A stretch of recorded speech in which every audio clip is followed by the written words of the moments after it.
Hello Showmates, today we'll be learning how to make this beautiful dress worn by Veekeejames from Lush Extra. I've gotten a couple of requests on this particular dress, so if you're interested in learning how I went about the making of this, please make sure to hit on the subscribe button and let's dive right into this tutorial.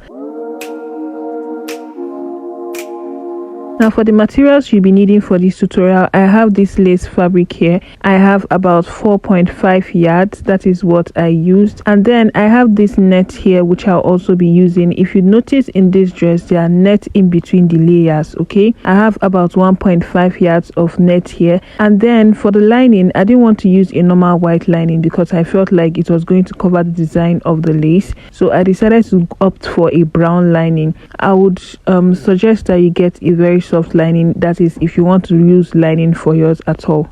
And then I have my zipper. I'll just be using this lace to show you guys what I mean. As you can see here, as I place it on this lining, you can see that the design on the lace is still showing. That's what I wanted to achieve. And then make sure to get a lace that has a beautiful design so you can just trim it. Make sure you have all your lines drawn out on your pattern paper. Here I have the shoulder line, the bust point, the under bust line, the waistline. Note that the shoulder to waist in front is longer than the shoulder to waist at the back, so make sure to take those measurements differently. For the waistline, I just came down by about 6.5 inches, and this is my back's length. This right here is going to be my center front where I'll be taking all my measurements from, and this is the side front. On the starting line, come in by about 4 inches for your neck width. You can also do 3.5 inches. Then from the same point, you're going to come down by 7 inches for your neck depth. Then go ahead to connect these together using a curve to form a curved V-neck. On this line also, mark half of your shoulder measurement.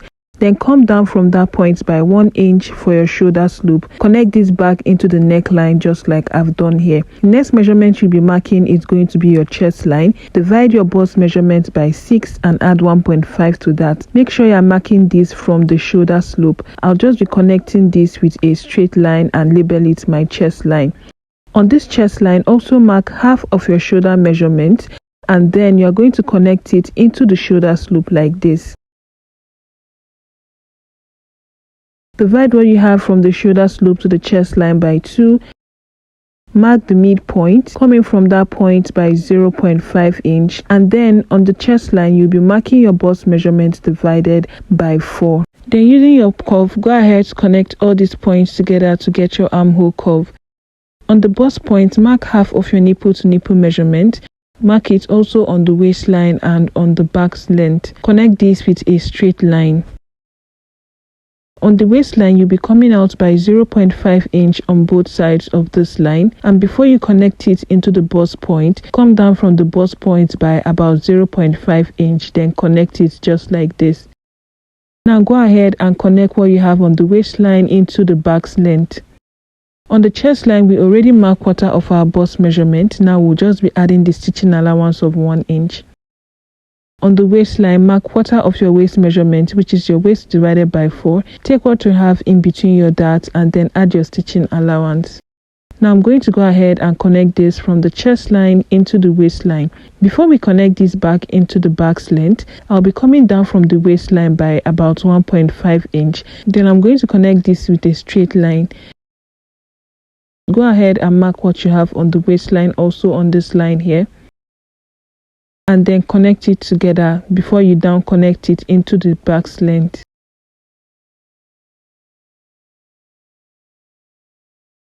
We will be taking out a bust dart, and this is to eliminate the difference between the front waistline and the back waistline. Usually the shoulder to waist in front is longer than the shoulder to the waist at the back, and this is because of the presence of the bust in front. Now to eliminate this, we have to take out a bust dart. If you don't know yours, just go ahead and use 1.5 inch, which works for everyone. So from this bust point here by the side, just come down by 1.5 inch. I'll just be outlining the bust line here up to this point, and then I'm going to connect from this point here into the bust point. Then I'll be shading this part just to show you guys that we'll be cutting off this area here. Now I'll just go ahead and label this the front pattern. I'll go ahead and cut this out just like you see me doing.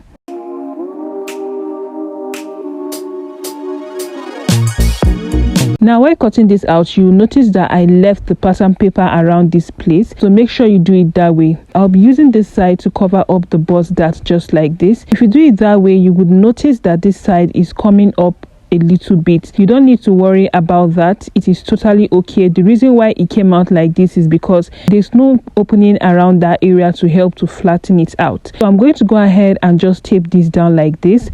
For some people, after closing up the bust dart, you might notice that the lines are no longer connecting, so you can just go ahead and blend it out. That is why we left this extra pattern paper here, then cut it out. For the back pattern, I already have my lines drawn out here, just like in front. Here is my shoulder line, and then I came in by 1.25 inch for the zipper allowance and ruled a straight line across. For the neckline, I used the same neck width as in front and then came down by 1.5 inch here and connected it with a curve. I marked half of my shoulder measurement on this shoulder line and got my shoulder slope, which is coming down by 1 inch. Here is my chest line. I'll also be marking half of my shoulder measurement on my chest line, then connect it into the shoulder slope. Divide what you have from the shoulder slope to the chest line by 2, coming from that point by half of an inch. Then on this chest line here, also mark quarter of your bust measurement and add your stitching allowance. I'll be using 1.5 inch for mine. Then I'm going to go ahead and connect all those points together to get my armhole curve. Here I have my waistline, and remember that we took out a bust dart of 1.5 inch in front to make the waistline in front and back the same. So the waistline I marked in front is 18 inches, so minus 1.5, which we already took out. I'll be marking my waistline at the back at 16.5 inches, so make sure we take note of that. Then from the waistline, just like we did in front, I came down by 1.5 inch, and also I came down by 6.5 inch for the back's length. Mark half of your nipple to nipple measurement on the back's length and also on the chest line. Connect this with a straight line. On the waistline, come out on both sides by 0.5 inch and connect this to the chest line and also to the back's length.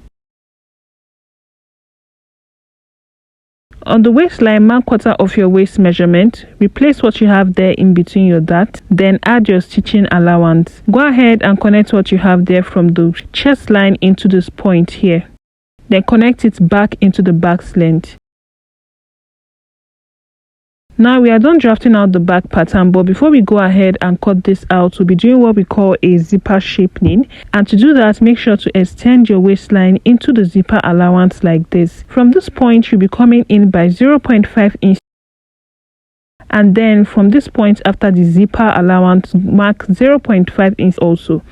Now I'm going to connect this point to the upper part of my pattern like this, and I'll also do it to the other side. Make sure to connect it back into the back's length downward, just like I'm doing here.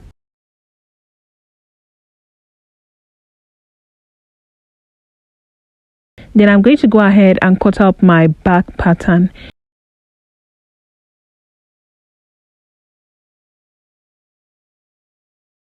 You can see here that I have my front and my back pattern ready. I'll just be using this to cut out the lace and the linings.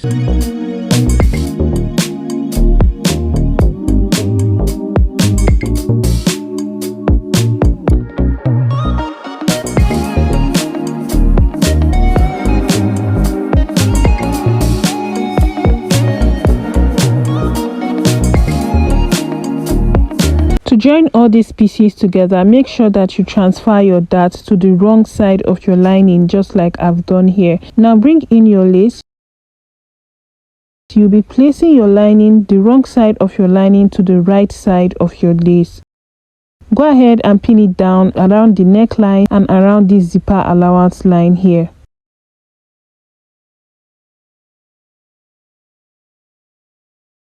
We'll be stitching it down around the neckline using half-inch stitching allowance, around the zipper side using about 0.25 inch stitching allowance. We'll be doing the same thing to the front piece, okay? I'll go ahead and transfer my darts to the front piece just like I did to the back piece. So I'll just be showing you guys how I did that.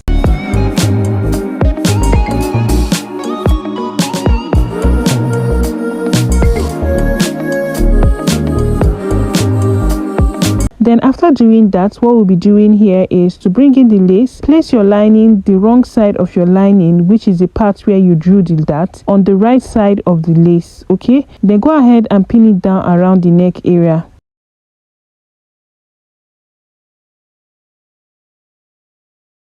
You'll be stitching it down only around the neck area using 0.5 inch stitching allowance. After stitching that down, you can see how this came out. Now go ahead and notch around your stitch and trim out the excess.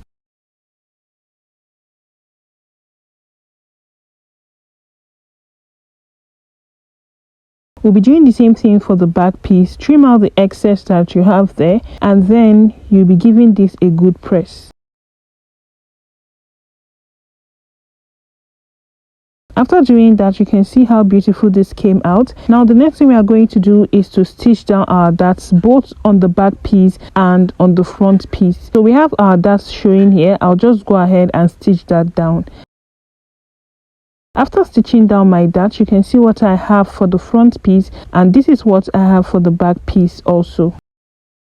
The next thing we'll be doing is to create that ruffle design that is on the upper part of this dress. So to do that, what you need to do is to come in from the neckline just like I'm doing here by 2 inch. Now go ahead and mark that just like I'm doing all the way to the lower part. If you notice, the middle part of this ruffle, it went down further than the other side. So at this point, I'm going to come down by 3 inches, and then I'm going to create a curve and curve it into the 2 inches I already marked. I know that this is not so visible, but if you listen to my explanations and just like how I'm doing it here, you should be able to get what I'm trying to explain. Now let's repeat the same thing on this other side. Come in from the neckline by about 2 inches. You'll be marking that and connecting together. Then when you get to this middle part here is 3 inches. Okay, then you curve it back into the 2 inches. So you see that we have more like a U shape at the center there. Now to create that ruffle, I have this lace which I already cut out. For the length, it's about 6.5 inches, and then for the width, it's about 50 inches. And I have 2 pieces for this, one for each side of the neckline. First thing you'll be doing is to trim off the lower part of your lace to bring out the design if you haven't already done that. So I'm just going to do that right away.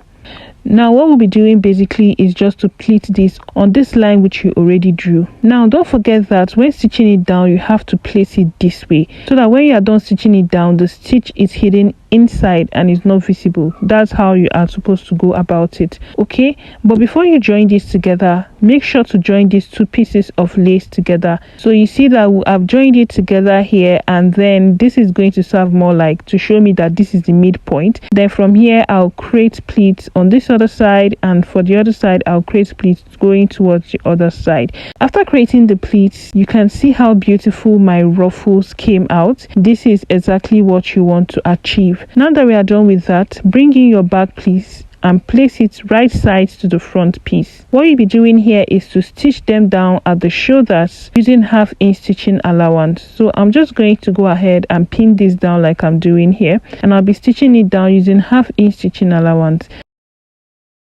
After stitching this down, this is what you should have. The next thing you'll be doing now is to insert your sleeves. To insert your sleeves, make sure you go ahead and measure out what you have around your armhole. I have about 20 inches. Now to cut out the sleeve, I have this fabric here which I'll be folding into 2. Then I'll be folding it into 2 again so we can cut out the both sides of the sleeve together. Measuring this, you can see that what I have here is half of what I measured for my armhole, so make sure yours is the same way. Now for the length of the sleeve, what I have here is 29 inches, and this is because of the little flare at the lower part of the sleeve, so it has to be longer. Now I'm going to go ahead and draw out a starting line roughly at the top of this part. Now because this is a lace, I won't be drafting out directly on it. I'll be bringing in my pattern paper. This is the pattern paper I use for my sleeves. This is a basic sleeve pattern. I'm going to be placing this pattern paper like this. I'm turning it this way because this is like the center part of the sleeve. Okay, so I'm going to turn it this way and pin it down. So what I'm going to do here is where the sleeve stops, I'll just be creating a flare to the lower part. Then I'll just go ahead and cut this out like you see me doing here.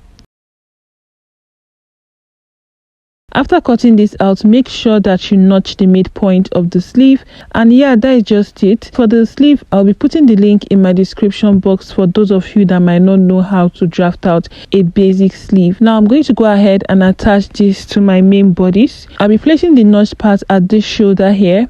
Then I'm going to go ahead and pin this down.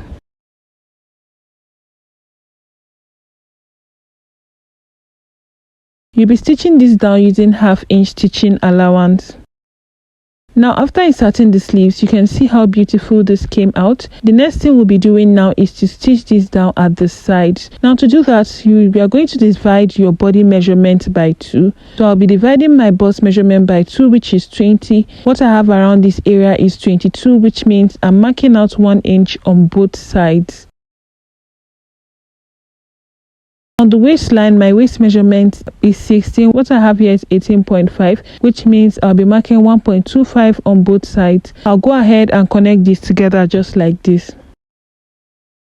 So what we'll be doing here basically is to stitch this down from the sleeve into the side of this upper part. So after stitching this down, this is how beautiful it came out. Now for the lower part of this dress, I already went ahead to cut it out. If you'd like to know how I went about this, I have a detailed tutorial on how to cut out a layered dress. I have it in my previous tutorials, and I'm going to be putting the link in my description box so you can check that out. It's a very detailed tutorial on how to cut out a layered dress. Because this is a lace, we are going to be using a lining inside of this lace. For this lower part, I'll be doing is to pleat this on my lining. After pleating this on my lining, what I'm basically going to do here is to join it to the upper part of the dress. So I have my upper part here. I already went ahead to notch the midpoint. Now bringing in the skirt part, what you'll be doing is just to place them right sides facing each other and stitch it down. Make sure you align it properly and stitch it down using 1/2 inch stitching allowance. After doing that, you can see how beautiful this came out already. Turning this to the back, you go ahead and insert your zipper. I'll just determine where I want my zipper to stop, which is around this area. Then I'm going to stitch down what I have left on the remaining part of the dress. After doing that, this is how beautiful this came out. And yeah guys, that is how to go about this beautiful dress worn by Veekeejames. I hope this tutorial was really helpful. If you have any questions, please leave it there in the comment section and I'll be attending to it. Please make sure to like this video, to subscribe, share and turn on your post notifications to know whenever I post a new tutorial. I'll see you guys in my next one.